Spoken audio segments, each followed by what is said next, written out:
Since when do we have to be taught how to be ourselves?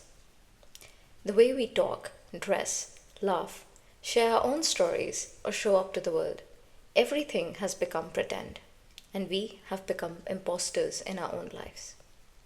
I was told personal branding is what I do, who I help, and how I do that. And then I read somewhere it's actually my why. Why I do what I do, say the things that I do, or react this way or that. Then it became the clothes I put on, the company I keep, the fonts I use, or the colors I prefer. All of them are correct answers, but to a different question than the one we should have been asking. The question isn't how do we show up to the world? Rather, the complete question is how do we project our understanding of who we are? And that is the original definition of personal branding. Our external projection of our internal understanding of our identity. So naturally, it stands to reason that if we are battling an internal identity crisis, our personal brand is going to be just as dull, confusing, and lacking impact. Don't worry, we're not getting into a psychotherapy session for your imposter syndrome here. Neither are we going to be aligning our chakras. We're going to be performing a litmus test for identity. And you're in for a science class to answer two things. One, who we really are, and second, how do we let the world know that? Carl Gustav Jung described archetypes as patterns and characters within us that shape how we think of ourselves and how we act in the world. Later, Mark and Pearson, in their book The Hero and the Outlaw, formulated a guide for corporate branding based on Jungian archetypes. By this point, many of you have come to realize that archetypes are the true key to authentic personal branding.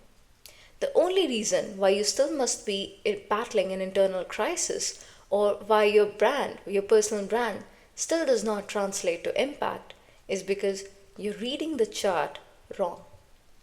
If you were to pull up the chart on Pinterest or ask your buddy ChatGPT to show you one, if you read the first thing, name, if the first thing you read is the name, the damage is already done. If I were to ask you if you're an introvert or an extrovert, you wouldn't tell me your natural inclination, your true inclination. Rather, you'll tell me what you wish for me to think of you as. The same goes when we read the archetype names first. The hero, the outlaw, the ruler, the magician. And now it's not you who's doing the choosing. Rather, it's your insecurities, your biases, your complexes, and your aspirations that are. So what is the right order of reading the archetype chart? It's not from the far left with the archetype names, neither is it from the far right with the names of famous celebrities, personalities, and companies that fall under that archetype. It's actually in res medias, from the middle, where it tells you how the archetype thinks. And when you do, don't choose just one, choose three. For starters, we don't have one archetype within us. We have all of them. But everything that we have been through since our conception to this point in time, everything has had a say in which of these archetypes become dominant within us. So when you're reading the chart, when you're reading how an archetype thinks and you go, oh my God, that's exactly what I do. That's your primary architect. And when you see and go, okay, that's also what I do. That's your secondary archetype. And when you're reading and you have a feeling like, now that I think about it, that's your tertiary archetype. Now, like video game shikigamis, each of the archetypes have their strengths and their weaknesses. And every one of them can be leveraged for advantage. So pick your honest avatar and then go back to everything you call personal branding. Start again.